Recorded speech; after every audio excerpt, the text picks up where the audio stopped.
open your Bibles to Exodus chapter 12. Anybody wondering, like, what are we doing? Yeah, I could not wait, but I was waiting to hear some gasps, and no one really gasped, but it's okay. And if you're new tonight, so glad you're here. The reason why your neighbor might have looked like, what are they doing, is because we've been walking through Mark forever, and we're going to get to Mark, so don't be freaked out too much, okay? We're going to get to Mark. But we're going to start tonight in Exodus chapter 12. That's where we'll start tonight. I was reminded preparing this sermon and just thinking, and y'all, if you could follow my brain during sermon prep, it goes to some weird places. And I just am thinking all these different tangents and all these different things. And I was reminded in this sermon about my first time ever seeing a Harry Potter movie. I was reminded. I'm not here tonight to debate whether you should watch Harry Potter or not. If your family's anti-Harry Potter, no judgment. If you love Harry Potter, no judgment. I just, whatever.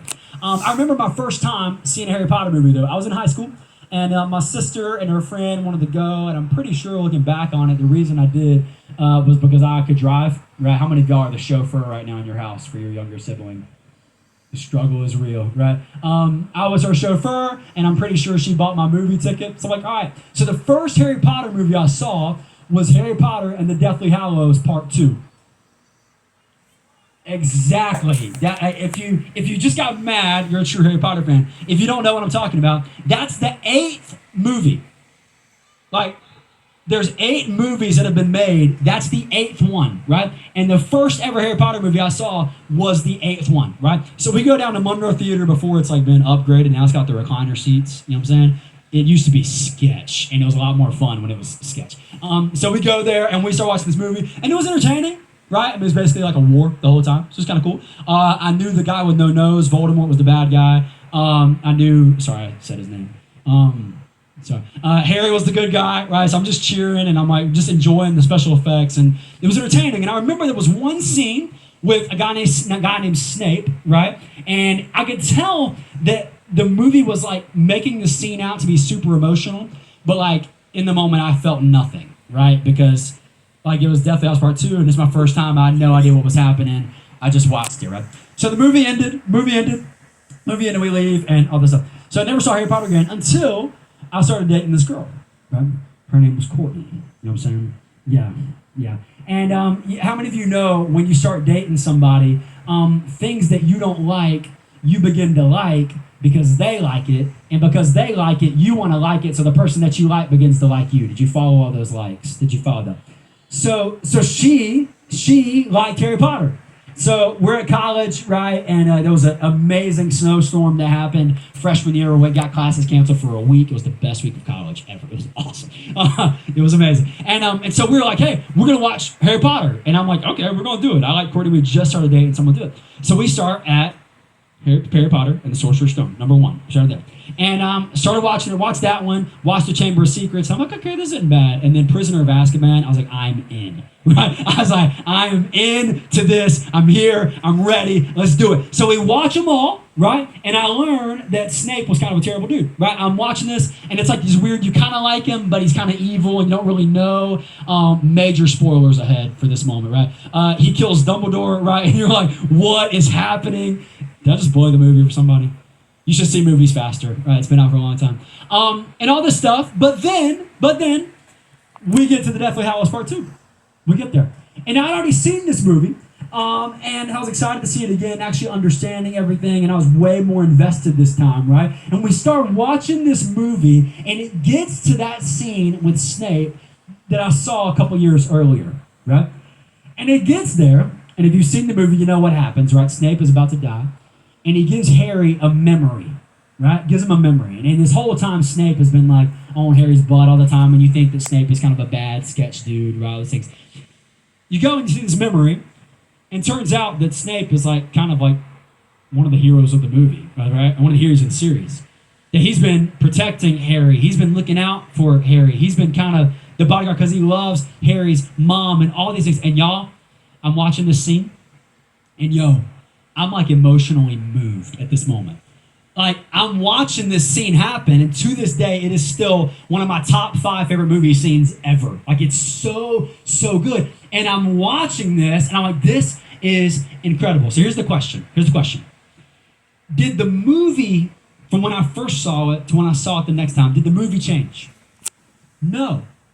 Characters didn't change, right? Setting didn't change. Like nothing changed at all. But what did change was I knew everything leading up to it, right? And because I knew everything leading up to it, and because I knew where we'd kind of been in that story, man, it brought on something entirely new and something entirely fresh, and it made me see that in a way that I'd never seen it before. Here's why I say that. If we just jumped into Mark chapter 14 tonight, I think we could be encouraged. I think we could be built up a little bit. I think we could be strengthened. But I think we would only be glimpsing the beauty of what Mark is trying to write to us. If we just jumped into Mark chapter 14, here's what I'll tell you. If you want to be a good Bible student, and I hope you do, right? Like, I hope you want to read the Bible well. We don't want to be just an information dump for you on Wednesday nights and Sunday mornings. We want you to read the Bible well. And then plus me thinking about that reminded me, we just uploaded, if you were here in life groups last fall, where we talked about how to read the Bible, remember that series we talked about? Steve and I just uploaded those YouTube videos to YouTube where we're walking through those 5 sessions, right? It's like 20 minutes each episode that just helps you read the Bible better, because we want you to not just be people and students who just hear the word and you just need it to be fed to you all the time, but you can read it for yourself, right? And so if you want to read the Bible well, particularly the New Testament, here's what you got to do, okay? You got to at least kind of be a little familiar with the Old Testament, right? If you want to read the New Testament well, and you want to understand it well, and the beauty and the totality of what's happening, you have to understand the Old Testament at least a little bit. Now, some passages, you got to understand it more than others, right? Like some passages you got to be like super familiar with, some not so much, right? You can just kind of jump in. This is one of those passages in Mark chapter 14 where, man, you really need to know the Old Testament. And you really need to know the backdrop of what's happening in this story, okay? So we're going to read Exodus 12. We're going to read Exodus 12, and then we're going to fast forward about 1,500 years to Jesus. Does that sound good? You go with that? All right, so let's go to Exodus 12, starting in verse 1. Just setting this up for us a little bit. The people have been enslaved. When I say the people, the Israelites, they've been enslaved for 430 years. That's a really long time. Okay? Like 430 years. America's what? 280 something? Somewhere around there? How old are we? 1776. Are we 30 years old? Whatever. Not 430. Okay? So if you can picture that in your mind, that's how old we are talking about here. 430 years they've been in slavery. But Exodus chapter 2 is awesome, right? God hears his people's cry in slavery, and what God does is he raises up a man named who? Moses, right? Raises up a man named Moses, where Moses is going to deliver the people from slavery. God's going to use Moses. And how he does this is basically God just straight up flexes on the people of Egypt, like he straight up does, in 10 plagues, okay? So these 10 massive signs and wonders that God is showing off for the people, and the 10th plague is what we're about to read about in Exodus chapter 12. Okay, so 9 plagues in, Pharaoh has come close a couple times. He's like, yeah, I'll let my people go, or I'll let the people go, and then he decides not to. The 10th plague is the plague that breaks the camel's back, as they say, and here we go. This is the 10th plague. Okay, so read with me, Exodus chapter 12, verse 1. I'm going to kind of go fast, Nathan, so roll with me. It says, the Lord said to Moses and Aaron in the land of Egypt, this month shall be for you the beginning of months. It shall be the first month of the year for you. Tell all the congregation of Israel that on the 10th day of this month, every man shall take a lamb according to their father's houses, a lamb for a household. And if the household is too small for a lamb, then he and his nearest neighbor shall take according to the number of persons, according to what each can eat, and you shall make your count for the lamb. Your lamb shall be without blemish, means it's perfect, spotless, a male, a year old. You may take it from the sheep or from the goats, and you shall keep it until the 14th day of this month, when the whole assembly of the congregation of Israel shall kill their lambs at twilight. So they're sacrificing them, right? Verse 7. Then they shall take some of the blood of the lamb and put it on the 2 doorposts and on the lintel of the houses in which they eat it. They shall eat the flesh that night, roasted on the fire. With unleavened bread and with bitter herbs they shall eat it. Do not eat any of it raw or boiled in water, but roasted, its head with its legs and its inner parts. And you shall let none of it remain until the morning. Anything that remains until the morning you shall burn. In this manner you shall eat it. with your belt fastened, with your sandals on your feet, and your staff in your hand. You shall eat it in haste. Now look right here. It is the Lord's Passover. Everybody say Passover. It is the Lord's Passover. For I will pass through the land of Egypt that night. I will strike all the firstborn in the land of Egypt, both man and beast, and on all the gods of Egypt I will execute judgment. I am the Lord. The blood shall be a sign for you on the houses where you are. And when I see the blood, I will pass over. Everybody say Passover. I will pass over you, and no plague will befall you to destroy you when I strike the land of Egypt. So did you catch that, right? God's done 9 plagues. It's been awesome.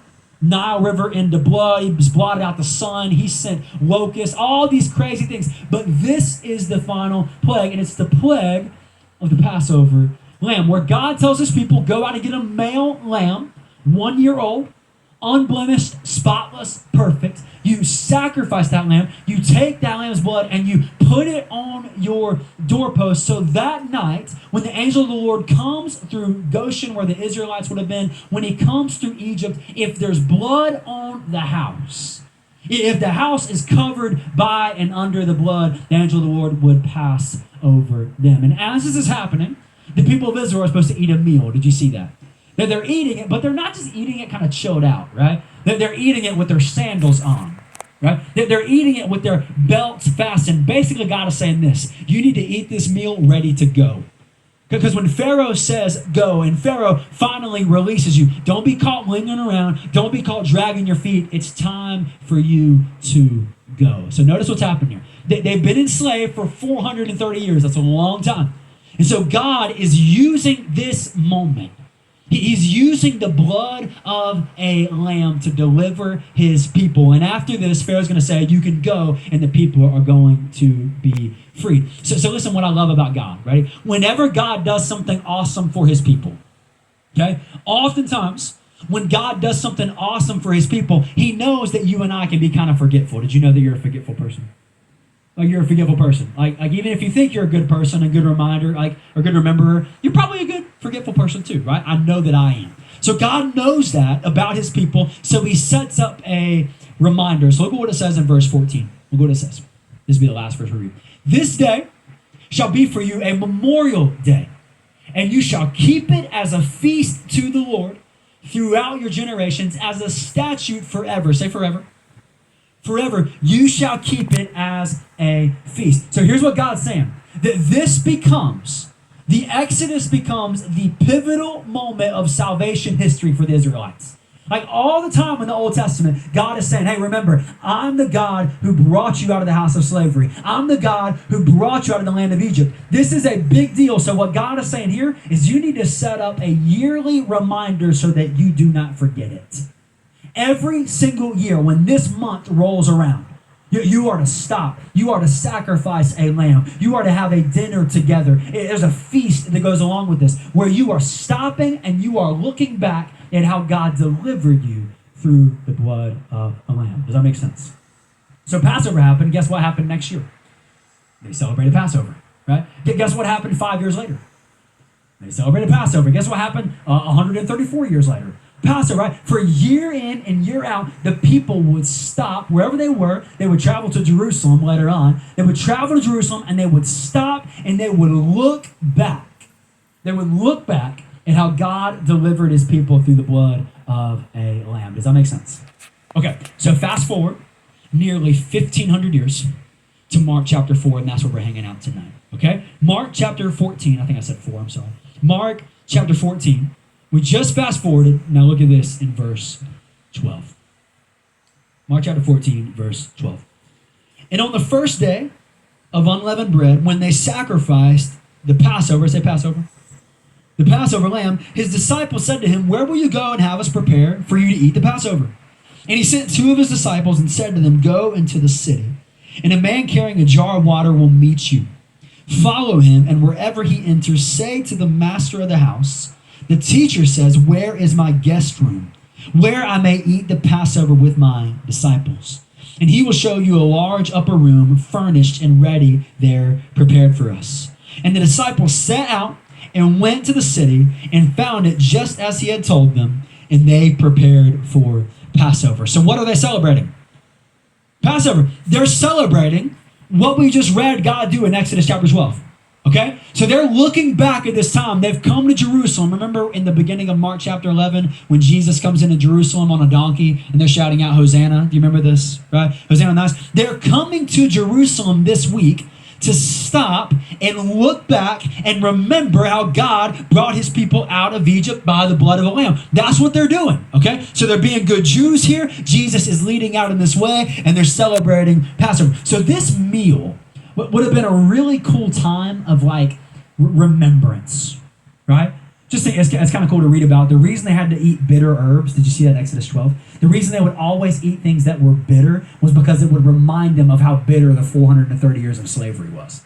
So there's things like this, and there's imagery in all these things where it would cause them to remember what God had done, to remember what God brought his people out of. It would have been a time of celebration, a kind of solemn celebration, right? It would have been a very serious time. Now how many of you know or have ever experienced, or maybe it was a really cool, let's just say it was a really cool worship service.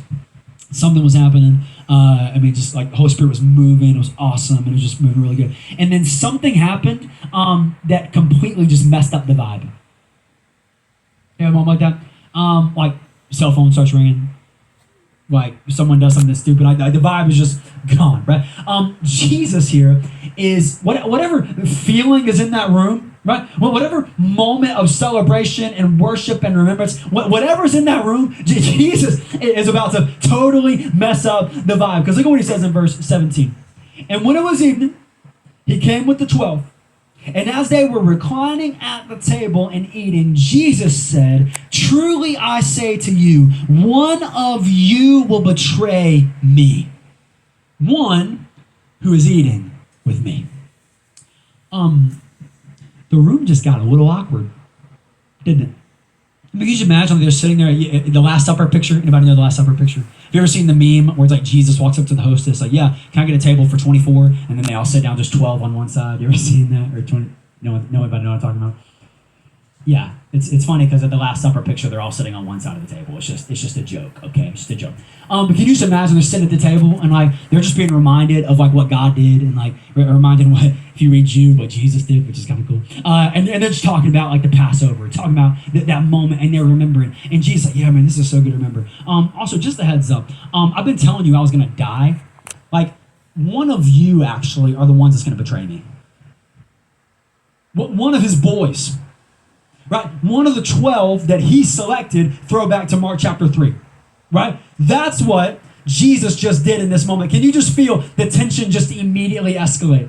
Right? Because think about this. Last week I reminded us there's been 3 times in Mark's gospel where Mark records Jesus predicting his death. He did it in 8:31, he did it in 9:31, and he did it in 10:33. In none of those times, though, does he say that a disciple is going to betray him. He just says in 2 of them, he says the Son of Man is going to be delivered up. They don't know who's delivering him, though, right? Maybe they thought like the Romans were going to deliver him, or maybe they thought maybe the religious elite were going to deliver him. They don't know, but all of a sudden, Jesus just nukes this entire celebration and says, "Hey, just to let you know, I've been saying I was going to die. One of you is going to be who betrays me." And we know this shocked them because look at what it says in verse 19. What is it in verse 19? What it says? "They began to be sorrowful and say to him one after another, 'Is it I?'" Though, Jesus, what are you talking about? Is it me? I thought about chasing a whole tangent here, and I don't have time, but I'm going to just tell you I wanted to chase it. Isn't it crazy none of them seem to suspect Judas at all? I think that's kind of crazy. Right, we know, remember back earlier in Mark chapter 10, then Judas, or Mark chapter 14, verse 10, then Judas Iscariot, who was one of the 12, went to the chief priests in order to betray him to them. Like, we know Judas is the guy. No gospel account lets us know that, like, the disciples like, "Oh, dude, I bet it's Judas." You know what? The tangent I wanted to chase. You ready? Everybody right here, listen up. Dude, it's so easy to fake people for a little bit.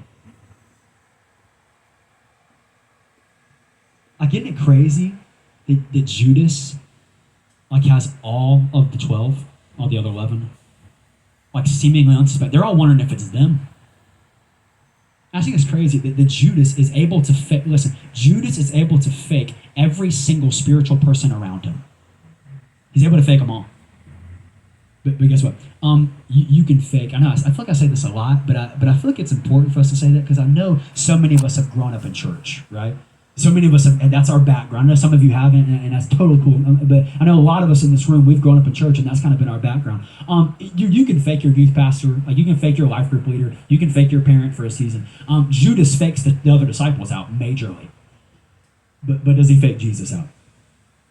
He doesn't, because you can't, right? So you might be in this room, and you might think you have everybody faked. You don't fake him out, and you can't fake him out, right? So they're wondering, is it I? Is it me? And Jesus just doubled it down in verse 20. Look what he says. He said to them, it is one of the 12, one who is dipping bread into the dish with me. He says, yeah, it's one of the 12 that